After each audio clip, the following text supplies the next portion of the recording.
संत बाळूमामा हे नाव ऐकताच अनेकांना कोल्हापूर जिल्ह्यातील आदमापूर परिसरातील तीर्थक्षेत्र आठवते। एक साधा मेंढपाळ म्हणून जीवन जगणारा संत, ज्याने साधेपणाने भक्तीच्या माध्यमातून लोकांशी संवाद साधावा आणि लोकसेवेच्या माध्यमातून महाराष्ट्रासह भारतातील इतर राज्यात प्रचंड मोठा भक्तवर्ग निर्माण केला।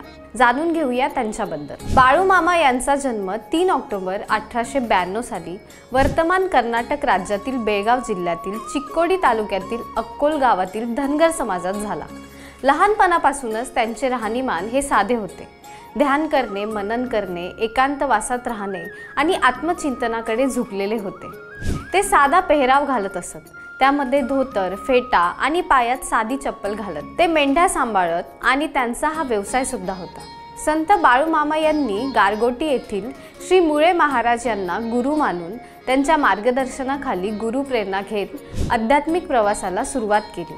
समाजातील गरजू लोक, मेंढपाळ समाज, गरीब, देवभक्त हा त्यांचा भक्तवर्ग होता।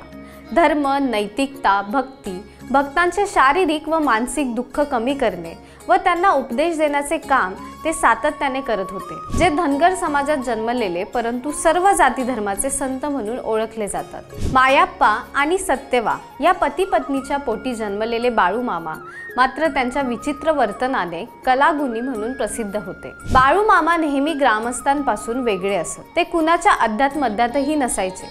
एकांतवास त्यांना प्रिय असायचा। मात्र बाळूमामांचे असे वागणे आई वडिलांना पटत नव्हते। बाळूमामांच्या सहज बोलण्यातून, वागण्यातून अनेक लीला घडत असत। त्यांच्या हातून कळत नकळत घडलेल्या अनेक चमत्कारांमुळे अनेकांचे जीवन धन्य झाले।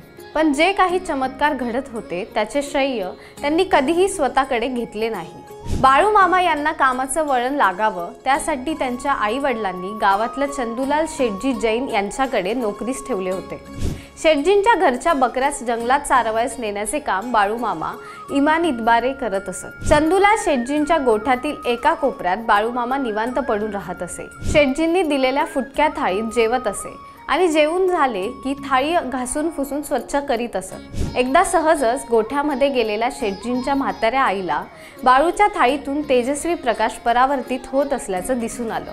कुतूहलाने ती थाळी आईने उचलली तेव्हा थाळीच्या मध्यभागी त्यांना त्यांच्या बस्तीचे म्हणजे संपूर्ण घराचे व गावचे दृश्य दाखवले, अशी कथा आहे। बाळूमामा कानडी व मराठी भाषा अस्खलितपणे बोलत, तर खेडूत मंडळींशी खेडवळ भाषेत बोलत असत। माणसाने माणसासारखं वागावं ही त्यांची शिकवण होती। अखंड नामस्मरण आणि रामकृष्ण हरीचा जप हा साधा सोपा मूल मंत्र प्रत्येक सश्रद्ध मनामध्ये रुजवणारे संत श्रेष्ठ बाळूमामा यांनी वयाच्या 74व्या वर्षी 4 सप्टेंबर 1966 रोजी आदमापूर येथे समाधी घेतली।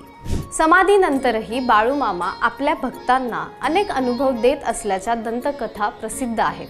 त्यामुळे भक्तांची गर्दी आदमापूर येथे वाढत आहे। आदमापूर हे आता दुसरे पंढरपूर झाले आहे।